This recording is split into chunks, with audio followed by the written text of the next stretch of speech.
I was 37,000 feet above Pakistan when my sat phone buzzed.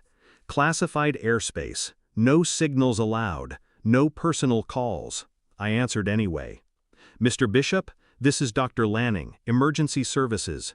Your son is here, a broken arm, partial thickness burns. He says," there was a pause. "He says your wife's new husband did this, after he refused to call him Dad."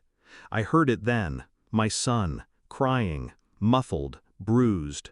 Then the line cut. The cockpit door opened without a knock. My co stood there. He'd heard enough. "Your mission is scrubbed." He tossed a black duffel on the floor. "The Stealth Hawk is yours, no red tape."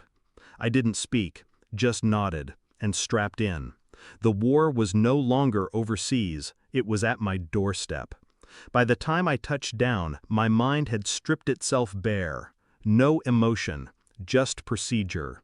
I'd seen burns like that before, on villages torched by men who smiled when they lit the match.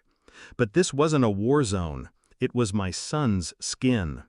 I reached the ER at dawn. A nurse escorted me quietly.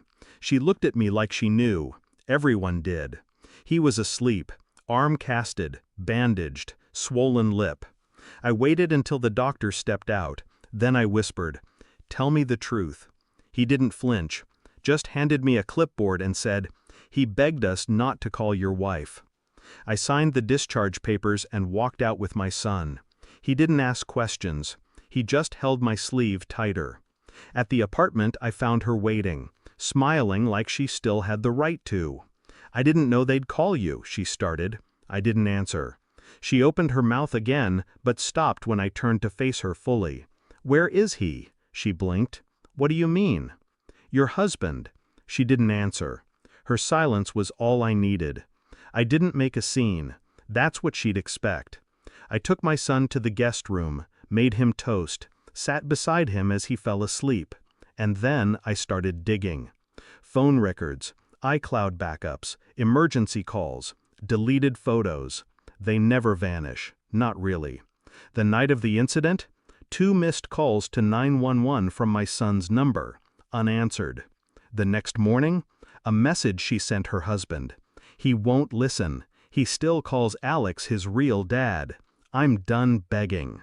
The bruises weren't an accident. They were a message. And the message was meant for me. Over the next 2 days, I mapped it all out. Patterns, location data, social media check-ins. The man she married, Brent Holloway, wasn't just violent. He was calculated, controlled. The type who wore civility like a tailored suit. But people like him, they slip. One photo, one timestamp, a liquor store security feed, a receipt from a pharmacy 30 miles away. Right around the same time my son was screaming into a disconnected phone. He wasn't even home. She lied. She let it happen. And then she lied. I waited until Saturday, took my son to his aunt's, then returned to the apartment, empty-handed. She was there, dressed, expectant, like it was a date night. "You're early," she said. I nodded. Laid a folder on the kitchen table. No words. Inside, photos, transcripts, GPS logs, screenshots of her messages. Everything. Every betrayal pinned to a page. She flipped through them slowly, her skin drained color. "I didn't." She stopped, because she knew lying wouldn't work now. I stood by the door, watching. Not yelling, not pacing. Just watching. "You didn't hit him," I said quietly. "You let someone else do it." She opened her mouth, shut it, and then broke into something that almost looked like crying. I handed her a second envelope. Legal documents, full custody, restraining order, cease and desist, filed, stamped, approved.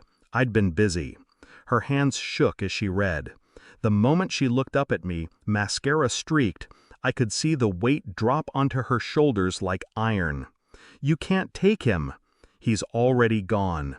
She lunged forward, hysterical now, voice cracking. "You can't just erase me." I tilted my head. "You did that yourself." Then I turned, opened the door, and left it open behind me, Not for her, for the silence. Let it fill the space I used to occupy. That night, I sat beside my son while he slept, bandages still fresh, but his breath was even, peaceful. I didn't feel victory, just stillness, like something hollow had finally settled. This war didn't need bloodshed, it needed precision, silence, truth laid bare with surgical clarity. Let her rot in the ruins of her own story. I had my own now, and it no longer included her. Some men carry scars on their backs, others carry them in silence. Mine? They smile back at me through my son's healing skin, and the absence of her voice.